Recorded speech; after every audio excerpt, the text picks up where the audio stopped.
episode 137 of the All the Books Show, recorded live. It is recorded live. Yeah, thank you. Yeah. All right. Well, there's no audience. We're not recording in front of a live studio audience like old Nickelodeon shows. Couldn't just drive right through it. Had to really point that Panicked. out. Yeah. Recorded at the David A. Howe Public Library. But you know what? That awkward interchange proves that we're recording it live. That's true, because otherwise... Yeah, we'd edit that right out we'd normally. Just cut it in a more professional setting. Out, said Dave Coulier. Yeah. Actually, said me like 2 seconds ago. Did you really say before that? I hit record. Wow. Yeah. Pretty cool. You were whistling into the mic. I was like, cut it out. I did Oh, you did? Okay. We talk about book news, author news, and literary news in front of a live studio audience. No. Cut that. No? We'll cut that in editing. All right. We'll fix that. What was his name? Mark Summers will be here. Mark's in host of Double Dare. Host of Double Dare and a few other Nickelodeon shows. You didn't ask for this story, but I'm going to tell it to you. One time, my friend Brandon and I went with his parents to Double Dare Live. And Scott Summers was running through the audience. Yeah. You know, trying to pick families to come up and do it. And he came to us and he was like, "You guys." But Double Dare always picked families. Well, yeah, but a boy and a girl. It was just two bros and a couple of parents. They were like, forget it. So I was this close to being on Double Dare Live. Oh, man. And I did meet Mark Summers. So that's pretty good. Kind of a... Who was the... there was a woman later on who hosted a lot of Nickelodeon. So skier, right? Or she was an Olympian. Was she? I think so. The last name was also Summers. Yeah. And I thought they were either related or married or whatnot. I think I know who you mean. I just assumed everything. I can't picture her name. Yeah. Right now. Anyway. All right. We're not doing a classic Nickelodeon spotlight, but I wouldn't be against it. Right. Okay. So what we are going to be doing is taking a little look through the ages and see what fun stuff we've done for the first quarter, because we've already completed the first quarter of 2018. Yeah. So we're going to be talking about some of the best books and movies that we've personally enjoyed so far this year. Yeah. A little later in the episode. A lot of news today. Yeah. We've got a news-heavy episode, so let's get right into it. All right, Mark Summers, take it away. All right, thanks everyone. Just kidding, that wasn't Mark Summers. But let's look at our bookmark. I did a lot of reading this last week. I was a busy little fella. Yeah. You're kind of a braggart. Thank you. No, that's all right. Oh no. I read The Last Coyote by Michael Connelly. Right. Which is one of his... Harry Bosch. Thank you. No problem. And I really liked it. I think it's the best one. It's the best Bosch book I've read so far. Yeah. Yeah. I know we talked about that a little bit last week. Full Bosch. But now that all of the counts have been tallied, it is the best one that I've read so far. Okay. Anyway. It's the Boschiest of them all. I read The Faithful Spy, the Edgar Award-winning debut for Mr. Alex Berenson. Hey, Berenson. Good spy novel. I liked it. What's the title? It was pretty good. The Faithful Spy. Oh, I thought it was The Forever Spy. It was kind of interesting. It was written and set like directly after 9/11. Oh. Yeah, and I don't typically like when stories he's like talking about Donald Rumsfeld and like just a lot of really true life things, and I don't really like that for two reasons. One, it's too real. I don't want to read about that. And second, it dates it. It just makes it instantly like. So we're talking 2002 at this point, right? So I probably wouldn't have done that, but it was handled a little better than it has been other times. Lots of the character wondering when SNL is going to come back on air. Yeah.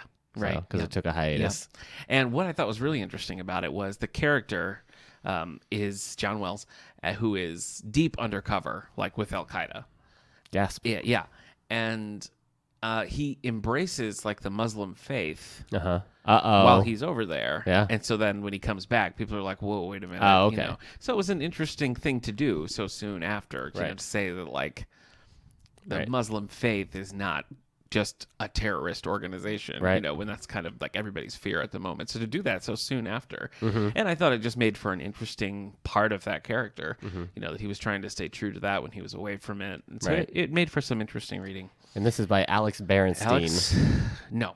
You're thinking of Stan and Jan Berenstain, the late writers of the Berenstain Bears. Okay. Their son, Mike Berenstein's taken it over. I remember Alex Berenstein when I was a kid. Can I tell you something? What? I kind of like the Mike Berenstain Bears books better than the originals. I think I liked whatever I was reading as a kid better. Okay. So the 80s ones? Makes sense. So you've got no reason to be reading the Berenstain Bears now, yeah, whereas I do it on a regular basis. Yeah.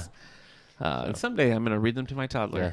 Just kidding. I think there's a pretty good one where like, is it Papa Bear? Do they call him Papa? Yeah. Yeah, I'm pretty sure there's one where Papa Bear just like embraces the Muslim faith. Yeah, I know the one you're thinking of. Okay, go. Never mind. And then I also read Pocket Full of Lies by Christian Byer, one of the Star Trek Voyager books, which was fine. Yeah. I prefer Pocket Full of Sunshine. Oh, yeah. Yeah, and I don't know if you know this, but I've got a pocket full of sunshine. Oh, Oh, I don't remember the rest of the song. Yeah, I don't either. Okay. I got a pocket That was full of just Eric sunshine. trying to bring... Oh, I thought you were trying to bring sexy back with... I got that. Never mind. Sunshine in my pocket. Oh, from Trolls. you're thinking the Trolls song. Yeah. I'm not sure who sings. I think it's not Nelly Furtado. I don't know. I think it was Mark Summers, as I recall. No, not really. I'm currently reading the Guernsey Literary and Potato Peel Pie Society, and I had hoped to like it. And I think it's just a taste thing, why I don't. It just feels... I cannot believe that this isn't already like a BBC thing with like Maggie Smith and Judi Dench. Because it just reads so much like one of those things. Yeah. So if you do like one of those things... You picked two ladies who probably won't be around in the next 5 years. You think? Judi Dench is going blind. Either one of them could mop the floor with you. Well, yeah, physically they would knock me down. Yeah. I wouldn't be able to get it. They just start wailing on me. I'd be like, leave me alone, Judi Dench. My point is, with the Guernsey Literary and Potato Peel Pie Society, if you like that kind of thing, then this will definitely be the book for you. I don't usually, so I'm just kind of like... Okay. I think it will be a hit with the book club. Right. So that's good. As big of a hit as Natasha Bedingfield's Pocket Full of Sunshine. No. All right. The one where she's like, take me away. Yeah. Take me away. What about I'm Walking on Sunshine? I'm walking on. Yeah, that's a pretty good. It's a lot of good sunshine. And that concludes our sunshine song related. Sunshine Superman by Donovan, if we really want to talk sunshine songs. Yeah. That's the progenitor. That started it all. You think so? You think that was the first song to mention sunshine? You Are My Sunshine is probably a little bit older. You think they were like cavemen who decided they didn't like, know. No, I don't cover I cover hard political issues right now. Like what's going on with Gork? Yeah. Where's all that extra meat you promised us, Gork? That's the song he's singing. He doesn't have time to write about the sunshine. You can't trust Gork. You food. Can't trust Gork. Bang, bang, bang. Gork's a dork. That was actually the first rap. Yeah. So. Yeah. What have you been reading? I've been reading the life and history of Jork.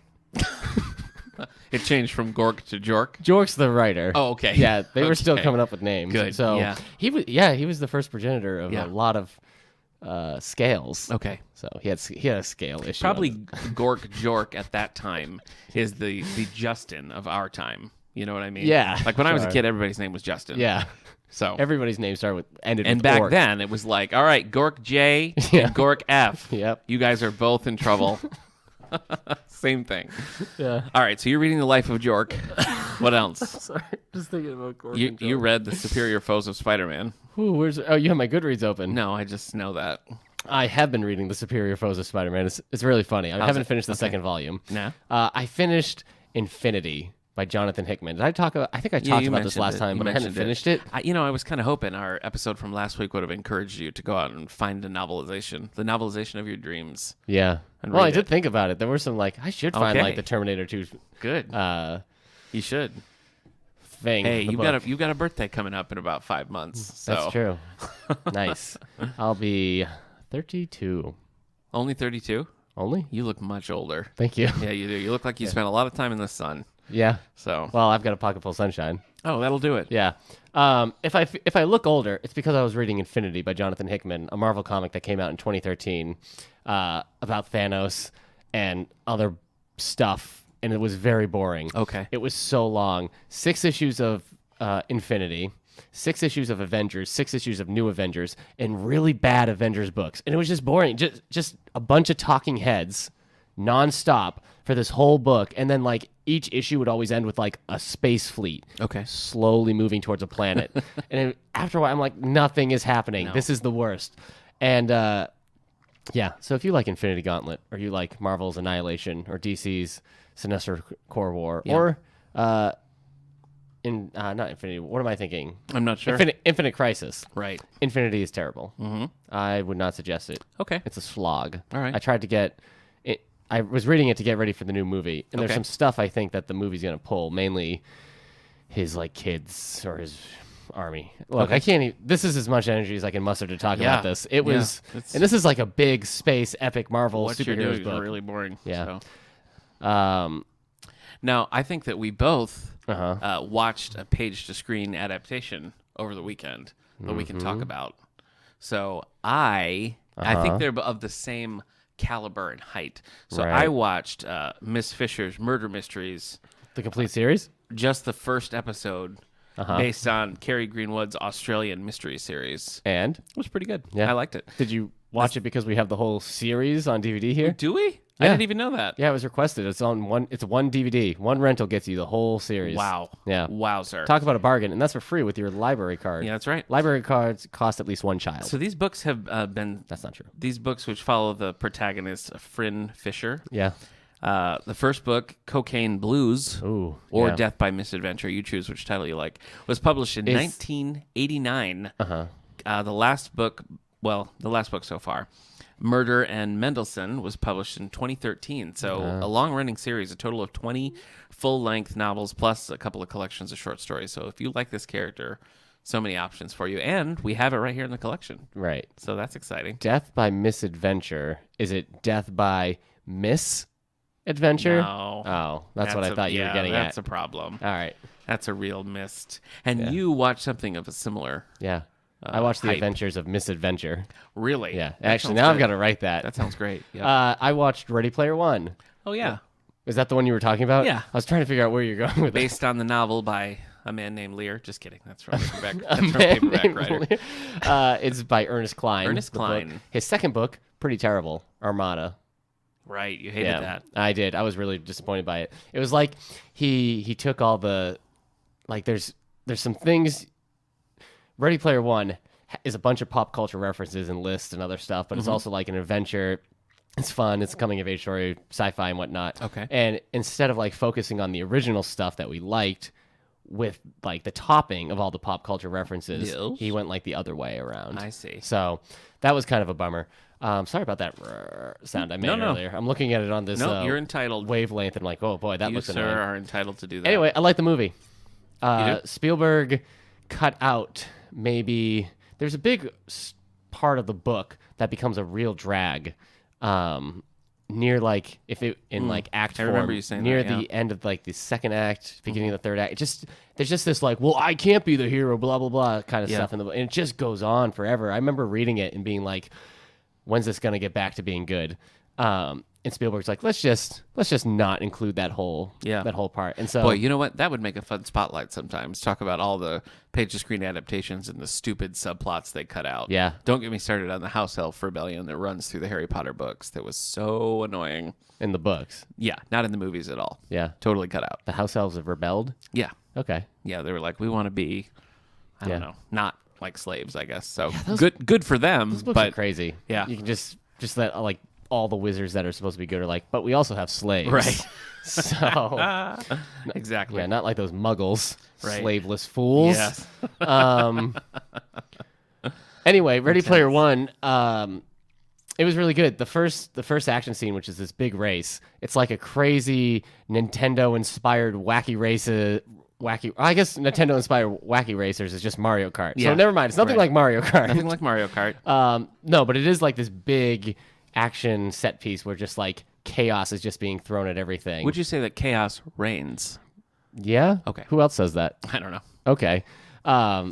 And so, but Spielberg, he's doing his normal. I'm shooting. familiar with him, sure. The way he's shooting it up, he shoots action scenes in a way that I don't think a lot of people do or can. I think sometimes people try to replicate it, and some get it a little bit closer. But when you're watching a scene like that that's shot by Spielberg, Okay. that it's a Spielberg. Anyway, I thought it was fun. Nice. It's his most popcorn adventure film since, I don't know. I guess you either count Bridge of Spies, probably. you either count Tintin, but that's animated, Oh, barf. or then you count Indiana Jones and the Crystal Skull. I would take and Crystal Skull over Tintin. And I don't think you should, or even War of the Worlds. But Okay. that's not really that's pretty dramatic. That's kind Yeah, of but dark. it's still pretty popcorny. Yeah. So, That's a good movie. and if you don't count War of the Worlds or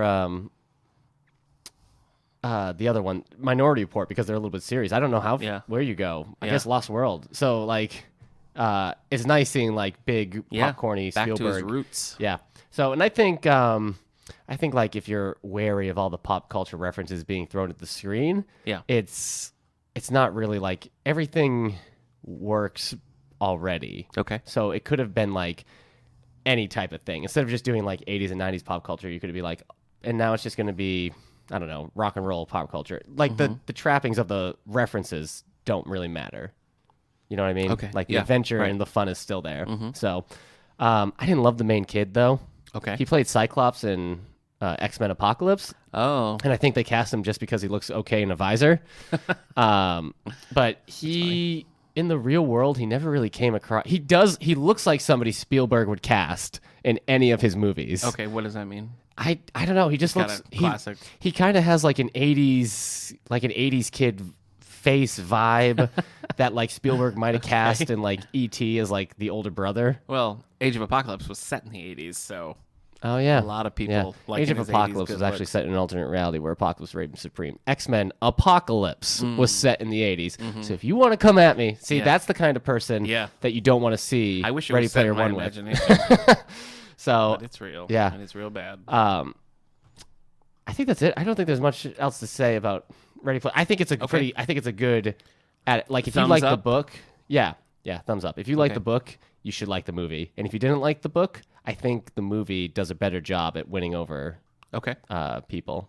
All right. So Nice. because I guess the book is kind of like hated by a lot of people. Is it? Yeah. Well, you know what the problem is in the book.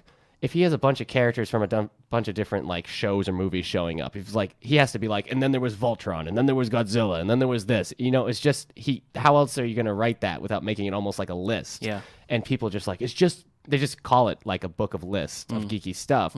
But on the screen, Spielberg just like shows it all. I see. So it's it's up to you to like catch it, but you don't have to still enjoy it. That sounds good. So, yeah. I guess we also watched a vinyl record to stage to screen adaptation with Jesus Christ Superstar live Hey in man, concert. that's an Thumbs up? adaptation of one of the oldest books known to man. That's true. Yeah. Gork's Guide to Rock and Roll. Really? Okay, I thought I recognized some of it. Did you like it? Thumbs up? Yeah, I Sideways? did like the live performance. Yeah. I think it's one of the better live performances. Probably the best one NBC's done, but I didn't see The Wiz. I didn't see The Wiz either. So, and everybody said that was good. So It's going to be hard to take. I feel like Grease is the best of the live musicals so far. yeah, but I guess you have to like Grease too.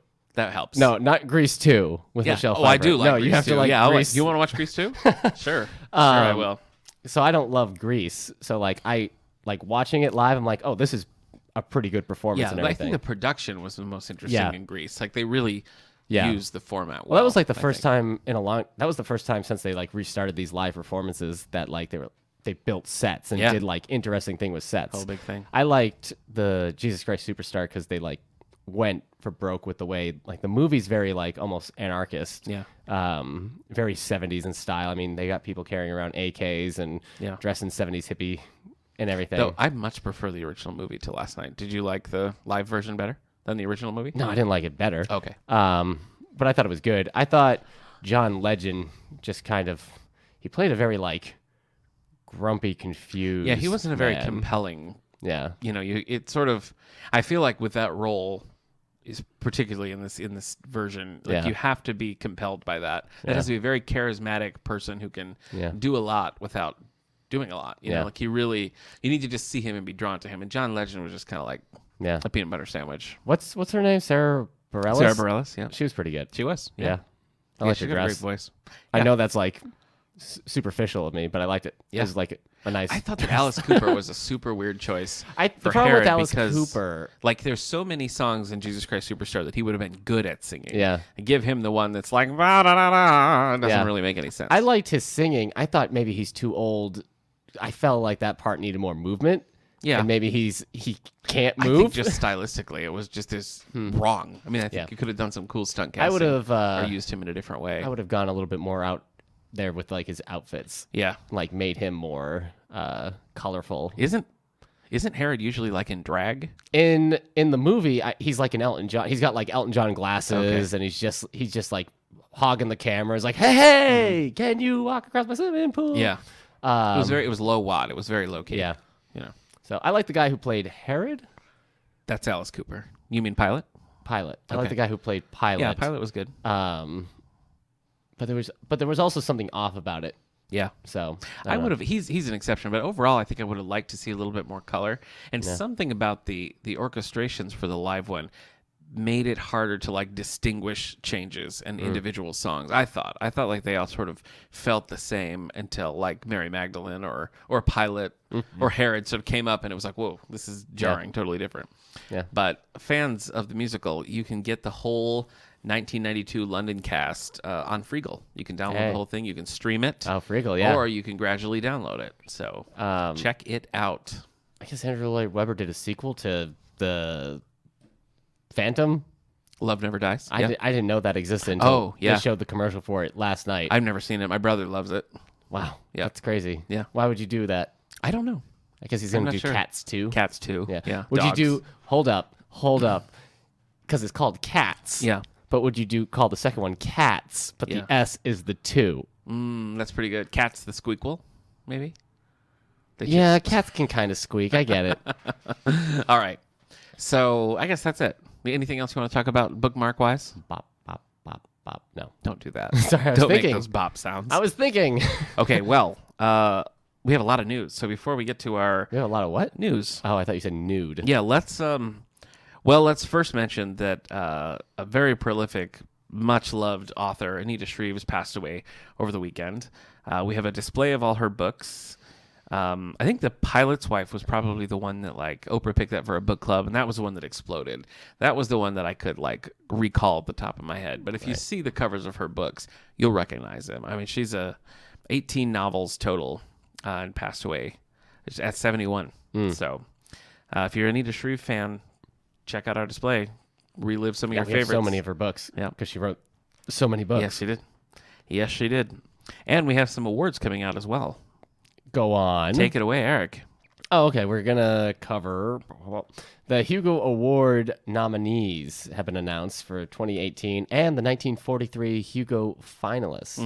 The 1943 ones are the retro awards they like to do because they weren't around back then. That's right.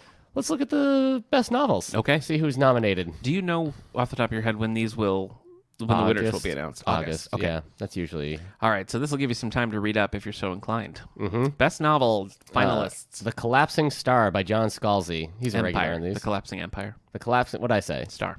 Oh, that would make more sense. Yeah. All right. The Collapsing Empire by John almost said Scalzi. it again. I almost said Star again. John Scalzi Scalzi of what? Old Man War and Old Man War, Red Red Shirts. Shirts, which is Red Shirts is what he won the Hugo for.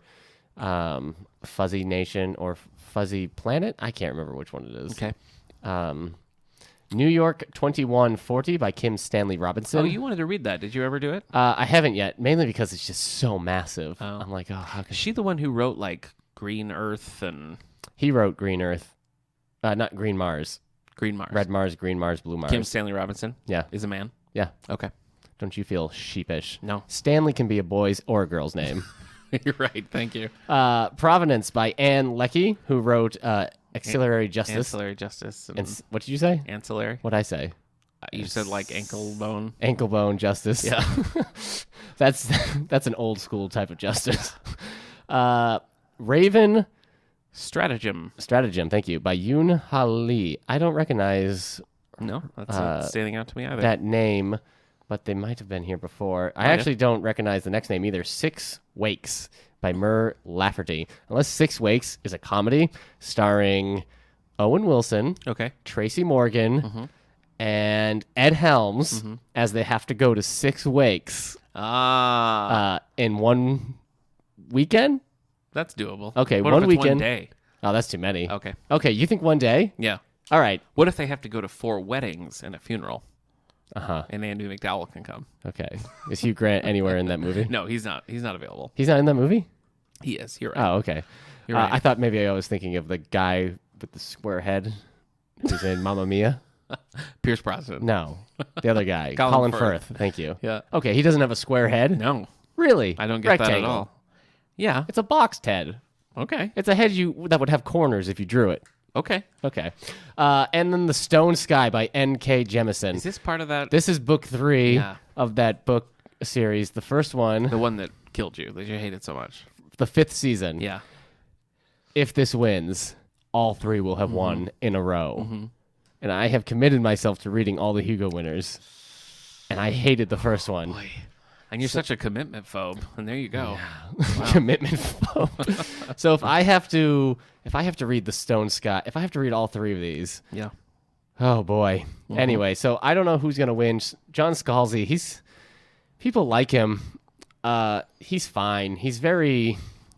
I almost want to say he's the J.J. Abrams of the sci-fi novel world. A lot of people would think that would be a good thing. So for Yes. listeners, that's not a good thing Okay. in Eric's mind. Well, I guess in my mind, it's like he takes a lot of concepts that other people have done before better and then tries to be like, look how updated this idea is. I subverted it. It's like, well, no, you just did the same thing without a point of view. So, like his Old Man War is kind of like an homage to the Forever War and Starship Troopers without having anything to say about war whatsoever. It's just very fluffy material compared to his predecessors. Okay. In this guy's opinion. Red Mars and Green Mars are some of the driest sci-fi books I've ever read with pieces that are really good, but Kim Stanley Robinson just goes on. Did you say Swiss Family Robinson? Yeah, Swiss Family Robinson's New York 2140. I love that. I can't believe you've never seen that movie. No, I haven't. So good. I don't even think I finished the book. I haven't read the book. Okay, well, I can't believe you haven't read the book. I can't believe that you can't. Look, I'm not the one. All right, you wanted to talk about the graphic novels that were nominated as well. Yeah, let's hear the them. graphic stories. Mm-hmm. I'm glad. Do you want to read the first one? Sure. First nominee? I do. Black Bolt, Volume 1. You son Hard of a- Time. That's not the first one. Oh, I think we must be looking at different ones then. Oh, all right. Darn it. Mine says the B word planet. Okay. So, Volume 2. yeah. Mine was- President B word. Right. Yes. How did you skip that? Okay. Anyway, so that's nominated. The first one was here last year, I think. So go on. You're talking Black Bolt. Black Bolt, Volume 1, Hard Time, written by Saladin Ahmed, Yeah. illustrated by Christian Ward. This is a Marvel book based on, I guess, Black Bolt from the Inhumans? Yeah. Oh. Don't forget, his name is actually Blackagar Boltagon. Really? Yeah. Really? That's his full name. Interesting. I'm not kidding. Like you looked at me like I was joking to play yeah. a trick. This is his real comic book name. It's Blackagar Boltagon, Uh-huh. but they call him Black Bolt Makes sense. for short. Yeah. So Yep. My name is actually Nikagar Ganingagar. and I just added a gar. Gagar, yeah. Gagar both times. Yep. Okay. Great. Yeah. Yeah. It's a common suffix. So, Gagar? Gagar. Yeah, from sure. where I'm from. Yeah. Yeah, just ask my father. His name is Gork. Yeah. Sure. Gork's a long-standing family name. Gorkagar is his name. Gorkagar. Yep. Anyway, Monstrous, Volume 2, The Blood, written by Marjorie M. Liu. We have both Volume 1 and Volume 2 here. And you, my friend, have not read these. I'm going to get to it. Okay. Landro and Takisoma, colored by Kelly Fitzpatrick, lettered by Clayton Cowles. So I don't know who writes this. You are not reading the right one. I can tell you that. Yes, I am. Those are the answers from B Planet, Volume 2. What? Nope. I don't know what list you're looking at. B Planet, Volume 2, President B, was written by Kelly Sue D. Kunick. I'm on the HugoAwards.org. Okay. So I don't know what crazy secondhand website you're on. But Delandro and Takasoma are the ones who did that, not Monstrous. What? No, that was Landro. Monstrous is Marjorie M. Liu. Okay. I don't know what just happened, but let's just continue.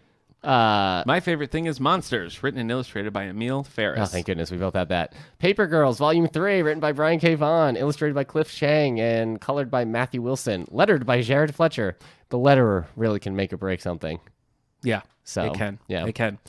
Yeah. Remember when Batman was going by Latman for a do. while because somebody switched out the B with the L? Yeah. Yeah, it was Crazy, weird. crazy. There goes Latman. Yep. All right, you Watch know out, this one. Lats. Saga Volume 7. Yeah. I'm not sure if I read this one. The only one I've read is the Paper Girls Volume 3. Oh. So. Yeah. Well, you're not really into graphic novels. Yeah, you're right. So. You're right. Also, the movies: Blade Runner 2049, Get Out, The Shape of Water, Star Wars: The Last Jedi, Thor: Ragnarok, and Wonder Woman. I see either Blade Runner or Wonder Woman getting it, but any other year it would have gone to Shape of Water.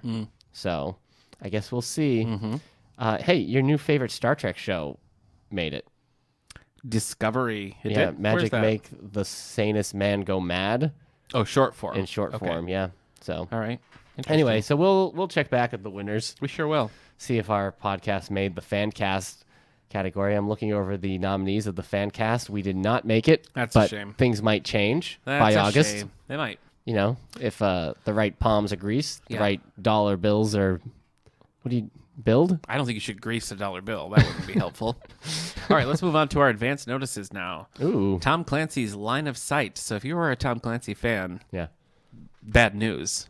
He's not around anymore. I think we do this every time we But talk about Tom Clancy. Mike Madden has taken over the Jack Ryan Universe series, and here is a new Is entry. John Madden still around? I think so, yeah. Really? On a break between missions, Jack Ryan Jr. is asked by his mother to visit Sarajevo and track down a girl whose life she saved during the war. Finally, he thinks life might be quieting down. Uh-oh. That's until he meets Aida. Grown from a child into a beautiful and selfless woman, Jack finds himself drawn to her, not to mention impressed by her dangerous work helping Syrian refugees enter Europe. But the region is increasingly unstable, and just as Jack lets his guard down, Aida is violently kidnapped by the Serbian mafia. With no official status, Jack's pleas for help fall on deaf ears, and he realizes he must act alone to save the woman he loves. But as simmering tensions threaten to bubble over, Jack will soon discover Bosnia is a dangerous place to fly solo. Jack? Have you know, I never can remember. What have you read Of Tom Clancy? Hunt for Red October and Rainbow Six. Okay, so I've only read Hunt for Red October. I have played the first Splinter Cell game. I read Hawks, Uh-huh. based on the Tom Clancy game. I don't Okay. think that really counts for much. But Wait, so you I read did it. you read the book based off of the video game. Yeah. But did Tom Clancy write that? No. Okay. It's just part of the series. Right. The Tom Clancy's. Okay. You know. Right. Low Chicago. This is wild card number 25. This is the long running series that's sort of edited, shepherded by George R.R. Martin. Are you familiar with this series at all, Eric? The Wild Cards one. Yeah. I haven't read it. Okay. I was trying to think if I had read a short story, but I have not. Okay. A gang of criminals are scattered across time and threaten the stability of the world. So we will be getting this one shortly if you're a George R.R. Martin fan. And finally, from our good friend Joyce Carol Oates comes Night Gaunts and Other Tales of Suspense. This what? is another one of her. Night Jaunts? I guess that might be what you'd say. Oh. Gaunts. I don't know. Yeah, it looked like a weird word to me. Gaunts? My wife's probably saying like, it's this, into her Well, you little know headphones. What? They don't work both ways. Yeah. Stop talking into your earpiece. Yeah. Well, I suppose look crazy. you might be there as she's listening to this podcast right now. No, what's happening is I'm sitting on the couch reading a book, and she's going to walk in the other room and be like, it's Jaunts. Yeah. And she'll just walk back in. Yeah. Wouldn't it be great if she comes back now and says it's Gaunts? That will be funny. Yeah. So Yeah. So she's gonna leave you over this. No. No, I think we'll get over this. All right. Go ahead. That's it. Oh. That's it for my advanced notices. Let's talk Well, New York Times did you bestsellers. read the summary of the Joyce book? It's a series of multiple short stories, like her all kind of in the doll spooky maker. genre. Yeah, like doll maker and other things. Yeah. Yeah. Doll faces and other things I used to peel. Yeah. Oh God, So that's scary. What is it scary to say doll faces and other things I used to peel or oranges? I think it is gaunt Okay. Yeah, gaunt because it's like gaunt, like drawn. Yeah. Like, yeah. Yeah. That's all. So calm down, Hillary. Is it scary if I called a book Oranges and Other Things I Used to Peel? That's less scary. You think it's less scary? I think it'd be like, wait, what else would you peel if not an orange? Yeah. All right. I'm going to go with doll faces and other things. Okay. All right. So the New York Times bestsellers list for hardcover nonfiction, it's just a mess.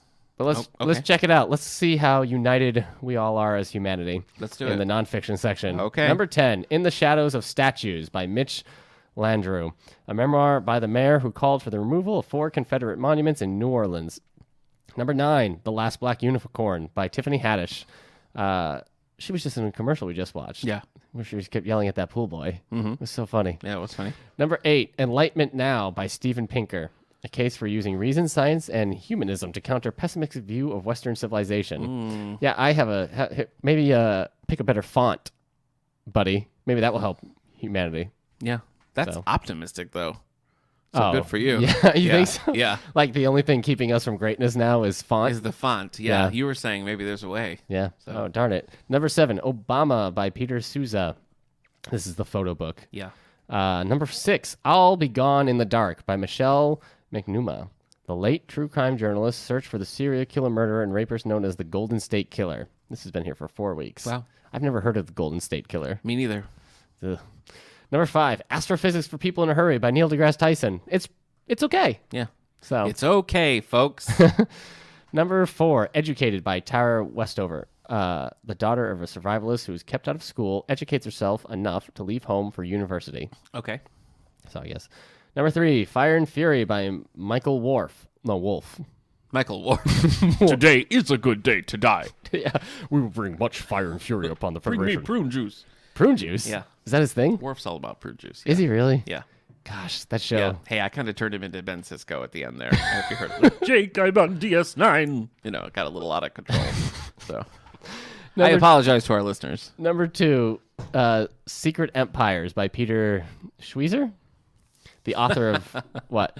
Schweizer. I don't know what it is, but I'm positive it's not Schweizer. Schweizer, Hillary, then. get it away in. Schweizer. I heard you that time through your earbuds. The author of The Clinton Clash describes what some politicians might do to enrich themselves while in office. It's a very short book. Bunch of blank pages. Snap. Wow. Number 1, Russian Roulette by Michael Isaacoff and Yeah. David Korn. Details of the 2016 election with emphasis on Russia's possible involvement. Man, people just get books out fast. They do. Yeah. It's like, it's crazy. Yeah. Well, it's been a long time at this point talking about Russia.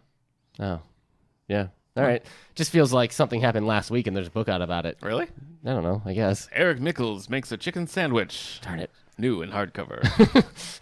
It's just a picture of me looking very surprised at somebody taking a photo of me from Get inside out here, my I'm home. making a sandwich. Why am I Jerry? It's chicken. Okay, it kind of seems like maybe I'm Jerry Seinfeld in this situation, and Kramer's the one writing this book. Oh, could be. Yeah. Could be. That's good, Jerry. That's real good. Get out. You're a maniac. Where's my mayonnaise? Mr. Marbles? I can't do a George Costanza. That's all right. So can you? No one wants us to. Oh, all right. No. Really? Yeah. All right.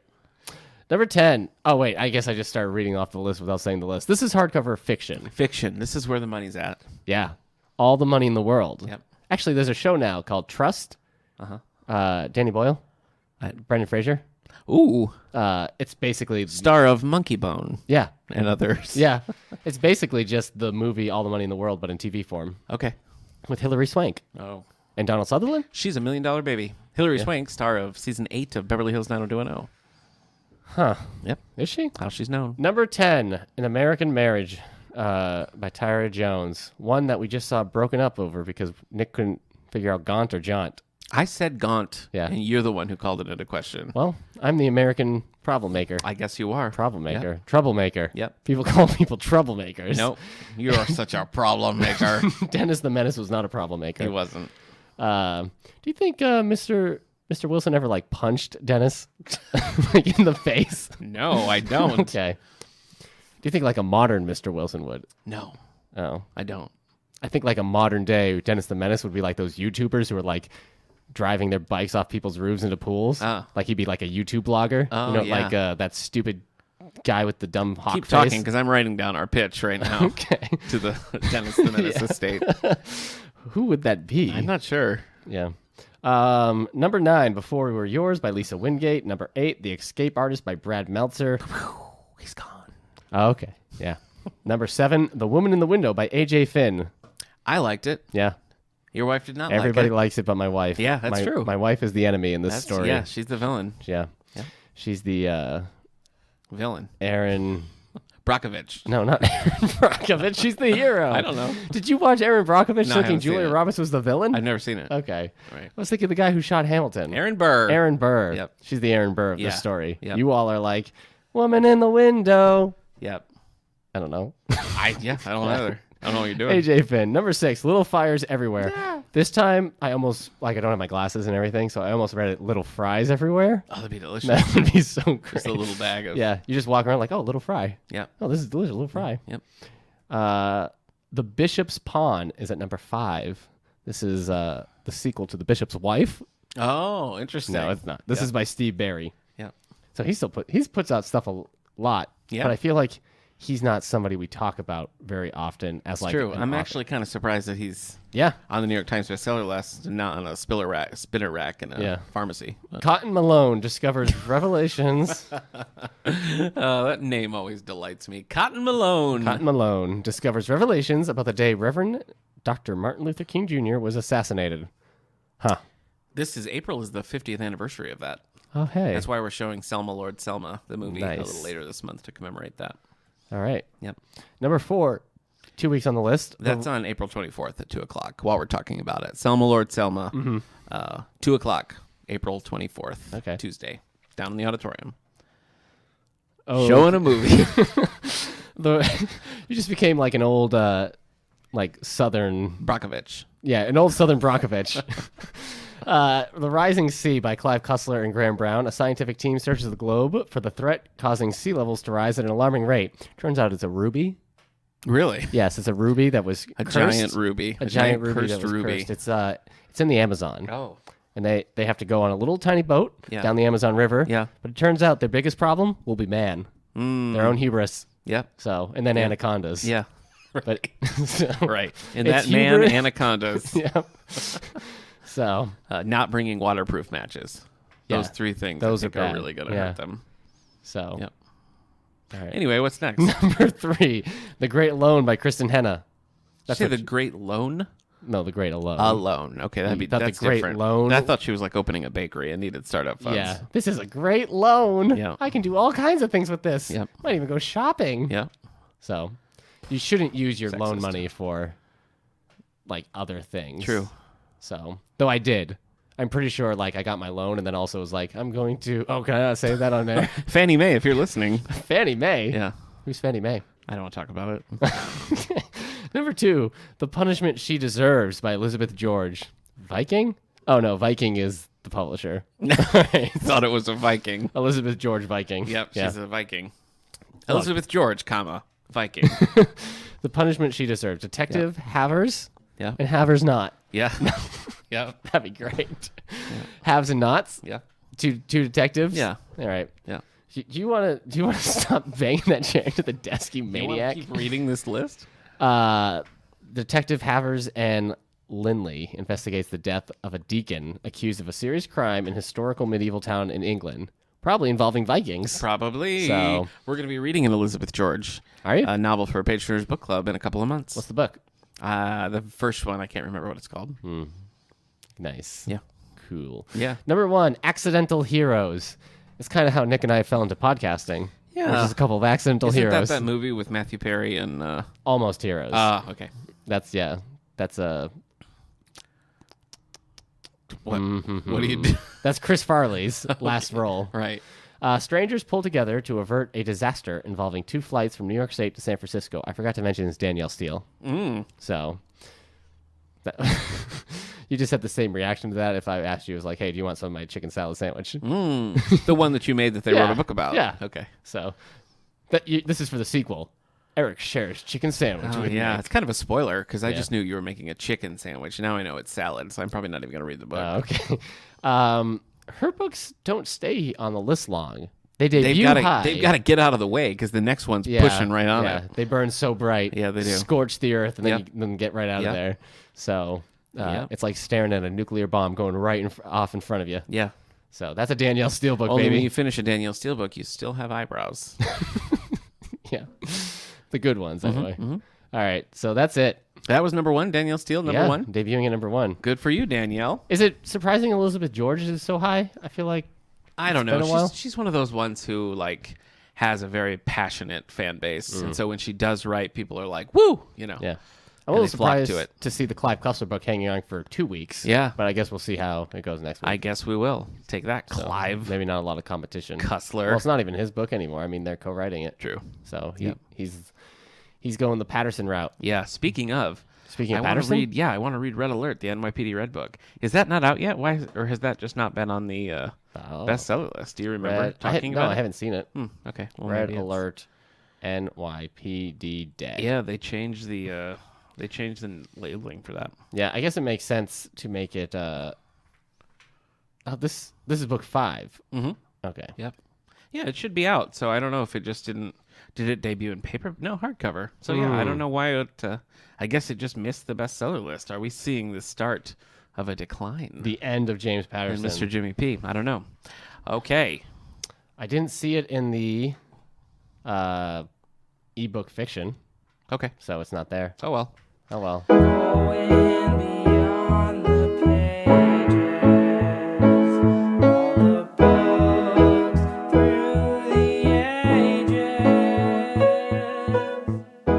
Well, as promised at the start of the episode, we're going to be talking about some of the best books, movies, graphic novels, and for me, children's books that we've come across in 2018. Now, just to give you fair warning, I am not limiting myself to only things that came out in 2018, just the things that I have partaken of in the last 3 months. Yes. Okay.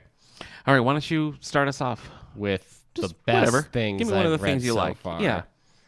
Give me your top choice. I got one locked and loaded. If you Nice. have it. Good. All right. It's going to be a toss-up for me. I think I really was impressed with The Last Coyote, so that's at least honorable mention. Mm-hmm. The highest star rating that I've given a book is The Woman in the Window by A.J. Finn. My wife read that right after me. She was a big fan. Right. Katura, our pal from STLS, used to work here, also loved it. So it's been getting a lot of good reactions, and it's staying firm on the New York Times bestseller list. So Yeah. pretty strong debut. But I thought that was just really well done. I was just like in it the whole way. I just wanted to know what was going to happen. And even the places where I thought I had it figured out, I never was like 100% convinced. In at least one case, I was just totally wrong. Like I just had missed something. But it was the kind of thing where I'd missed it. And then when the pieces sort of came together, then I could remember, the trail leading there. So I was really impressed with that. But I think that one was probably like the best. But The Wife Between Us also was really high up there. Right. That was the one that had a lot of. I just thought we were going in a certain direction, only to find out that like, no, that's not even what we're talking about. Like that just kept happening, where I felt like, okay, I've got a handle on this, and then we'd go in a different direction. So I don't think that was as well written as The Woman in the Window, but as far as being like a twisty page turner, I think I was like more in it. The Wife Between Us, I guess I thought that was more like a trashy mystery kind of book. I see why you'd think that. The cover and even the name really make it seem like that. It's not. Okay. It's not. But I don't think that's 100% wrong. Okay. I think there are elements of that. Right. But I don't know. I just liked it, and I actually thought that it was gonna. I thought that it was gonna stay around a little bit longer, like be on the bestseller list. Was it? Did it ever? It was there for a little think bit. it Yeah. hit it, We kept trying to make a joke out of the title, but it was tricky. True. And I kept thinking like, like word of mouth would pop that one back up. I feel like that's not getting the attention that I thought it might. Yeah. Maybe if Katherine read it. Heigl makes like a movie out of it. Yeah, maybe. So You're just saying like she looks like the lady on the cover, aren't you? yes, but because she was also in that movie with Rosario Dawson, that she was then like stalking her ex who was Spooky. dating Rosario Dawson. Oh, what is this movie? I can't remember. Okay. Rosario Dawson versus Katie Heigl. Katie Heigl. Sure. What about you? What do you got? The best book I've read. Well, I guess I'm gonna have to say All the Punishers. Really? No, I'm not gonna say All of that. the Punishers. I'd probably say The War That Saved My Life. And what was that about again? I don't remember. That was a kid's book. That was about Oh, that was your book club book. That was a book club book. Yeah, I'll just read okay. the description. 9-year-old Ada. Unforgettable, by the way, is the film you're talking about. Unforgettable. Thanks, Nat King Cole. Yeah. No, that wasn't my Nat King Cole. Oh, wait. Yeah, no, he has like a very. I was thinking Louis Armstrong. Yeah. He'd be like, unforgettable. That's what you are. Yeah. 9-year-old Ada has never left her her one-room apartment. Her mother is too humiliated by Ada's twisted foot to let her outside. So when her little brother Jamie is shipped out to London to escape the war, Ada doesn't waste a minute. She sneaks out to join him. So it begins a new adventure for Ada and for Susan Smith, the woman who is forced to take 2 kids in. As Ada teaches herself to ride a pony, learns to read, and watches for German spies, she begins to trust Susan, and Susan begins to love Ada and Jamie. But in the end, will their bond be enough to hold them together through wartime, or will Ada and her brother fall back into their cruel hands of their mother? I know the answer to those questions. You do. You know them all. It was good. I talked about it when I finished it, but it kind of deals with a lot of the fallout of like abuse in a way that I think is actually kind of understandable for younger readers. I don't think it's something that they'll read and be like, "This is horrible. This has scarred me." But I think they can go away understanding, like, the problems these kids have aren't their faults. It's the faults of their circumstances. And now, if I'm remembering right, this is aimed at even a younger. This is not like a teen book. No, right? this isn't like a teen an 8 book. to 12. Yeah, 8 to part 12. of our junior collection. Yeah, it's set during World War II. The woman they live with is like kind of a shut-in, but everybody's kind of having to take kids in at this time. Yeah, I've seen Bedknobs and Broomsticks. And she didn't want kids or anything, but she's very responsible, the woman who takes them in. So she does a really good job. But she's kind of a, you be okay, I'll feed you and stuff, but let's just, this is business. But then they all start to love each other because that's what family does. Yeah. And she rides she takes care of the woman's pony. The little girl takes care of the woman's pony and everything. And like the main character, Ada, kind of has to realize like she's not all the things that the mom said she was. Like she just thought she was for fat, and she thought her foot was like this horrible disfigure because she has a club foot. Okay. And everybody's like, well, why didn't you just get it fixed when you were little? And she's like, I can get it fixed. So anyway, I really liked it. Probably the best thing I read last quarter. Okay. Next to all those Punisher comics. Nice. All right. Well, I'm going to talk about graphic novels next, but sick. I'll bring out the Punisher. So then. I, of course, read a lot of picture books and easy reader books. Those are called comic books, to and that's my son. insulting.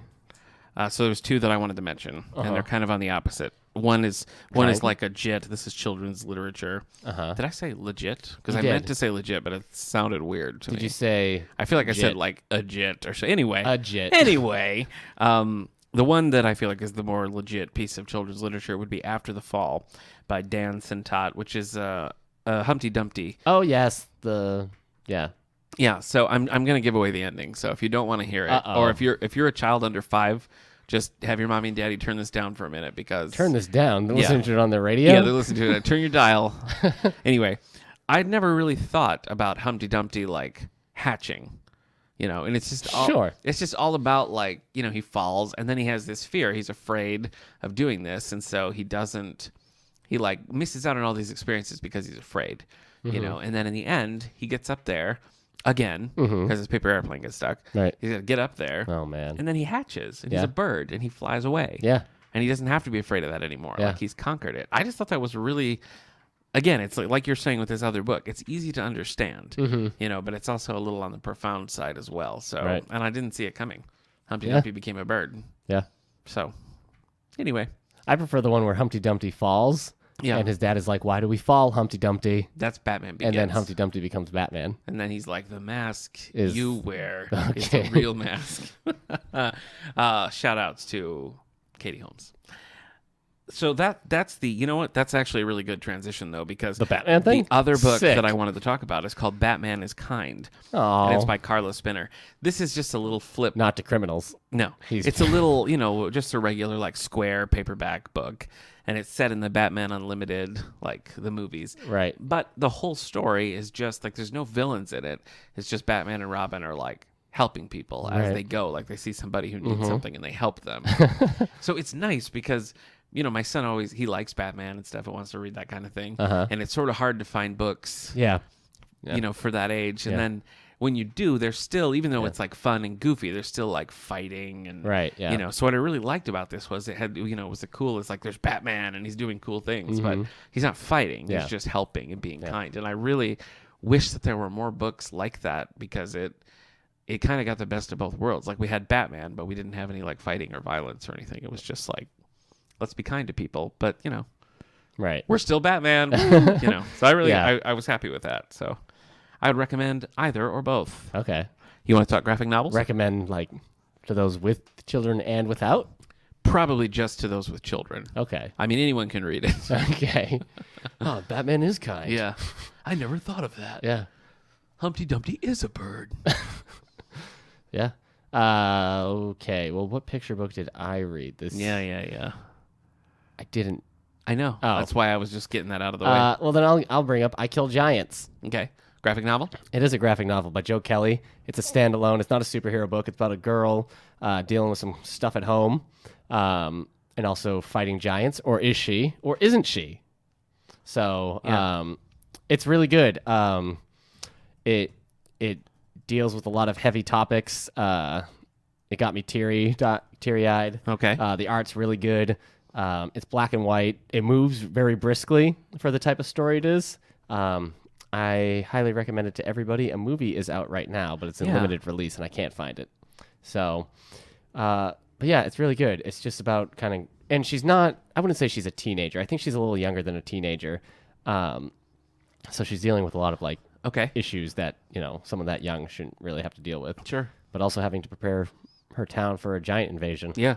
So yeah, that's pretty a good. lot. That's she's stressful. an outsider. She's also dealing with bullies and stuff. But it's really good. Okay.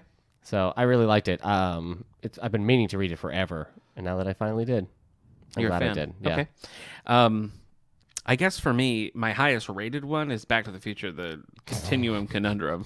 Okay. It's the first the time there's been an official this is a new Back to the Future story. Yeah. And I loved that. I was 100% in. Yeah. And I said to my wife, I was like, you got to read this because she likes Back to the Future. She read it. She was like, it was boring. I didn't like it at all. Sorry, man. So, I think it tugged on my nostalgia strings. Yeah. So I'm going to give that honorable mention. I actually think the best new series that I started was All New Superman. Okay. So this is set in China. Oh, yes. So there's Chinese equivalents of Batman, Wonder Woman, and Superman all sort of forced into these roles. The author of American... Yeah, American-born Chinese. Yes. Gene Lune? Is that who it Yeah, is? that sounds right. Anyway. Saints and Sinners? Saints and Boxers. Okay. Yeah, There's another thing you wrote. Yeah, okay, go on. Anyway, it's a fun take on those characters because there's enough with the costumes and some of the weaponry and stuff, it feels like they're kind of a different version of those characters. And you have another layer of them kind of working with the government, but also kind of realizing that they got to do their own thing. It was a really intriguing start to a series, one I plan to continue on with. Nice. So. All right, finally, what about movie? What about movies? The best movie that you've seen this year. Oh, my gosh. Yeah. I warned you. I guess it's going to go to Black Panther. Okay. I guess Black Panther's from my January till now. Yeah. Yeah. Not Ready Player One's not in the mix? Ready Player One was fun, but I think Black Panther... You've been pantsed! No, I think Black Panther is a better film overall. Okay. So... I really enjoyed Black Panther. Yeah. But I also want to give a shout out to Wonder Wheel, which is the new Woody Allen with that's bold, man. Kate Winslet. Yeah. Kate Winslet. She is just great in it. Yeah. She just gives a great performance. It was the whole thing was just captivating. It was really good. I really liked it. He's been on a pretty good, the last couple have been good. To Rome with Love with Alec Baldwin. Bad. Horrible. Okay. I hated it. All right. But Hugh this was Jackman really in good. one This was with Scarlett surprisingly Johansson. good. Yeah. Scoop. Yeah. That's really good too. Okay. There was sort of a bad period and then a really strong string and then a few more bad ones. And then they've been pretty good. Yeah. So Okay. I was kind of I didn't love Midnight in Paris. I thought that was a little dull. Oh, I like Midnight in Paris. You did? Yeah. Okay. I like it. Anyway, Wonder Wheel was very cool. I liked that a lot. And also Black Panther. And I really liked Darkest Hour. Darkest Hour. The one we saw together. Oh, yeah. But that counts as last year's films. But I saw it this year. I get it. I'm just trying to... All right. trying to help you with syntax. All right, then I'll give it to Wonder Wheel. Okay. Yeah, I guess if I hadn't seen Black Panther, I'd probably almost even give it to Annihilation. Oh, 'Cause right. It was so weird and Yeah, page to screen. sci-fi. Yeah, which, you know what? We have the trilogy now right here in the new book section. Yeah. I left all three of them new, so they're easy to find, folks. Come in and check them out. Yeah. All right, let's talk library news. Okay. We got Judy Cook coming up. She's doing a special. She hasn't been here in a couple of years. She does a program that is visual. There's some music, and a lot of it's focused around the letters that her great-grandparents, I guess it would be, wrote back and forward to each other. And so she's never done this particular performance here, and it's focusing on the home front during the Civil War. So a lot of her great-grandmother's letters. So it's a whole presentation, and they're always really well received. Judy's excellent. So that's coming April 12th, and that's going to be at 7 o'clock. And then we have, I already mentioned Selma Lord Selma is our movie this month for seniors. Our book clubs, we're just finishing up The Last Coyote. Right. No, that's not it. Yeah, it is. The Yeah, Last isn't Coyote that by tomorrow or Michael Wednesday? Connelly. That's Wednesday. Yep, that's Wednesday the 4th at 3:30, so you're welcome to join us for that. The next one after that is The Midnight House by Alex Berenson in preparation for his visit, which is coming up June 2nd. So And this one, you've got some time. Sister Bear learns that it's okay to share, Yeah, she does. She learns that. but not gossip. Correct. Yeah. And the Patron Picks Book Club is currently doing the Guernsey Literary and Potato Peel Pie Society. And you don't know what's next for that. No, we'll because draw it. We always draw the next patron pick at the at that month's page turner. Right. So when we meet to talk about Last Coyote on Wednesday, we'll draw the book for the following month. Right. So That's it. We hope you will join us for any and all of those things. Yeah. Anything else you want to highlight before we sign off? Teen photography show. That's right. We're starting to collect photos. Yes. What I say, April 9th until the 18th. However, I have already received some photos. Couple early birds. I guess you can just bring them in whenever at this point. Yeah. So go Why ahead. not? I'll take them. But we will be hanging them up starting the 19th. Okay. So any teen photographers or friends of teen photographers, bring your work so we can display it and then have a pretty cool reception. Yes. So I think. Oh, and then we're showing Jumanji: Welcome to the Jungle Friday. That's April 6th at 3:30. Did you read the original children's book? Jumanji? Yeah. As a kid, I think so. I got that from a Scholastic book order, and it's still one of my favorite childhood books. Nice. I loved it. Yeah, I think I read it after the movie. If I did, and I think I even read Zathura after. And I remember liking Zathura. Was the Zathura movie. a book? Yeah. Oh, I guess I didn't realize that. Yeah. So, yeah. I liked the movie. I hope Welcome to the Jungle didn't retcon out Zathura. Uh-oh. Yeah. Look out. Yeah. So, but yes, we're showing that movie. It's PG-13. It's pretty funny. Come young, come old, come meek, come bold. Help! I'm stuck in a loop. Yeah, I was just gonna let you go. You were on a roll, and I liked it. So, all right, and that's it. it's even by the same author. I guess I didn't realize that. I thought it was just like a take on Jumanji, but it's Oh yeah, no, it's like the sequel to interesting. Jumanji. Okay. So, well, I guess now Welcome to the Jungle's the sequel. So. Plus the animated series, which we have the complete collection over in the juvenile DVDs, the That's family true, DVDs. Do you know there was this isn't related, but there was going to be a Jurassic Park animated series in the 90s. Oh, They released some stills of like a concept art for Yeah. it. But I don't know how you do it. It'd just be like Cadillacs and dinosaurs. Dinosaur apparel. Yeah. Yeah, all the time because you can't eat anybody Yeah, it's true. unless they were going to go like maybe like the Well, there is a Back to the Future animated series, lest we forget. Yeah, lest we forget. That was the thing in the 90s, like making animated series Yeah, that's based true. on established properties. It sure was. So, yeah, it definitely burnt us out fast by the end of the 2000s. absolutely. It was absolutely. It was rough. And on that obscure but informative note, I think we'll close shop go in watch the the episode. Mummy cartoon. That's right. We'll see So you bad. next week.